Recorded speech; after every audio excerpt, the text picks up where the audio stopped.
Hi எல்லாருக்கும் வணக்கம். வாங்க இன்றைக்கி நம்ம மீன் குழம்பு பண்ணலாம். ரொம்ப குயிக்காக எப்படி மீன் குழம்பு பண்ணலான்னு பார்க்கலாம். மசாலாலாம் அரைக்காமல். நான் அதுக்கு 1 கிலோ சீலா மீன் எடுத்திருக்கேன். இதனோட பேர் வந்து சீலா மீனாங்கிறது எனக்கு சரியான ப்ரொனவுன்சேஷன் தெரியல. உங்களுக்கு தெரிஞ்சால் எனக்கு கொஞ்சம் கமெண்ட்ஸில் சொல்லுங்கள். அதை நான் க்ளீன் பண்ணி எடுத்துருக்கேன். தலையும் வாழலும் போட்டு குழம்பு வச்சிடலாம். அதை உடம்பு வறுத்துடலான்னு எடுத்து வச்சுருக்கேன்.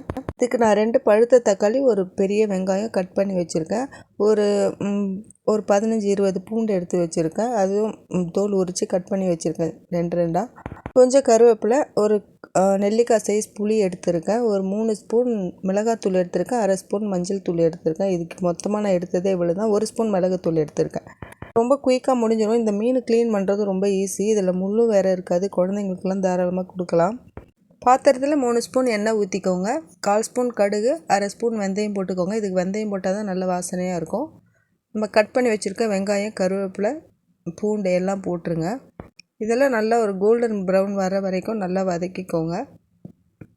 நம்ம மசாலாலாம் அரைச்சி வைக்கும்போது அந்த குழம்பு ஒரு டேஸ்ட்டில் இருக்கும். இந்த மாதிரி பண்ணும்போது இந்த குழம்பு ஒரு டேஸ்ட்டாக இருக்கும். ஆனால் இதுவும் நல்லாயிருக்கும், அதுவும் நல்லா தான் இருக்கும்.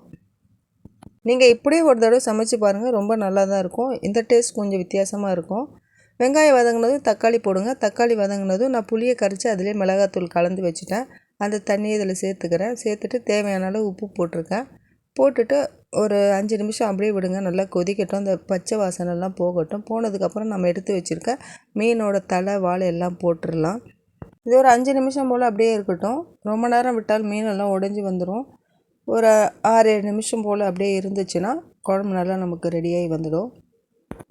எடுத்து வச்சுருக்க மீதி மீனில் மசாலாலாம் தடவி வச்சுருக்கேன். இப்போ அதையும் போட்டு எடுத்துடலாம்.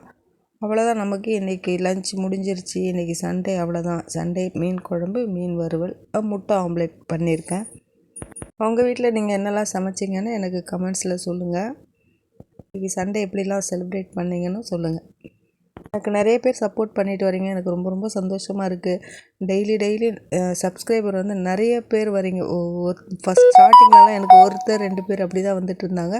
இப்போல்லாம் ஒரு நாளைக்கு 15 பேர், 20 பேர், 30 பேர், ஒரு நாளெல்லாம் எனக்கு ஒரு 50 பேர்லாம் வந்தாங்க. எனக்கு ஒரு எப்படி சொல்கிறது, 50 பேருக்கும் மேலேயே வந்தாங்க ஒரு நாளெல்லாம்.